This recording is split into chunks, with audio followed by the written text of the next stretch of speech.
It's usually about this time of year that I reach out to my friends and family in the Midwest and tell them how warm and nice our weather is.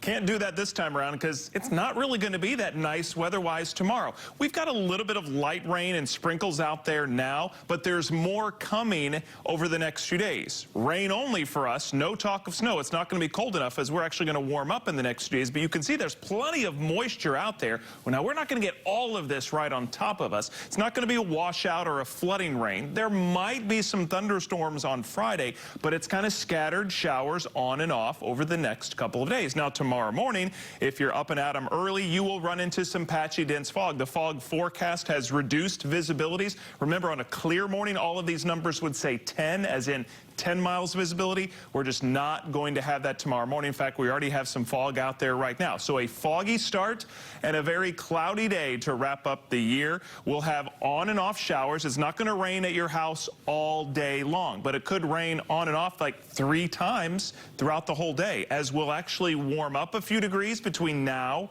and tomorrow morning. So we'll start off in the mid-40s. That's a lot different than the 20s we had this morning. And then we'll get warmer in the afternoon. We'll level off in the upper 50s. Now, some of us are going to get there faster. Some of us may not get there at all. Some of us may actually get into the 60s. Temperatures are going to be all over the place tomorrow as we wait on a warm front to pass overnight and throughout the day tomorrow.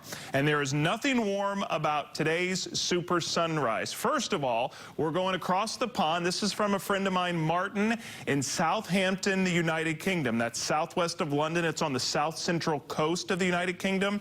This sunrise was taken on the Amble River Christmas morning, and it was about 0 degrees Celsius. That would be 32 for us, so it was not warm, but it is a super sunrise, and I'll put this on my Twitter, Instagram, and Facebook page as soon as the newscast is over. We're not going to see any sun tomorrow. We've got clouds and slowly warming temperatures as this warm front, which is kind of zigzagged across the mid-Atlantic, finally is going to slowly pull north. But again, these things are notoriously slow and devious and when they totally move through, so we'll time that out and watch our temperatures go from cool to warm throughout the overnight and day tomorrow. While all that's happening with the varying temperatures, we'll have some rain. So let's walk through Futurecast tomorrow morning. A few scattered showers. Again, it's not a wall of water.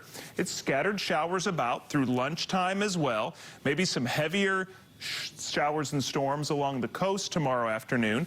But again, we'll have some breaks in the rain, but not in the cloud cover.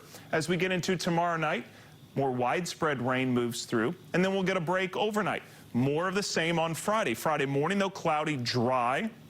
Some scattered showers as we get toward lunchtime. And again, this is an all-rain event for us. We're going to be way too warm for anything else. And then as we get into late in the day Friday, that's when we'll see better coverage Friday night. Now, that storm and shower complex Friday night could also involve some severe weather. We remain in a marginal risk of severe weather. This is Friday night mainly, and mainly south of the triangle. Marginal is a 1 on our 1 to 5 scale, so it's nothing like what we had the day before Christmas. But there is a long shot at some storms producing damaging wind and an isolated tornado. So we'll have to stay weather aware on that, as again, we're pretty much socked in with clouds the next few days. Temperatures will slowly warm, but as you can see, good rain chances Thursday, Friday, and Saturday as we turn the calendar over to the new year. Saturday night, we get a cold front. Rain wraps up Sunday, and that cold front will keep us cool most of next week. Look for highs in the 50s with just a couple small rain chances next Thursday and Friday.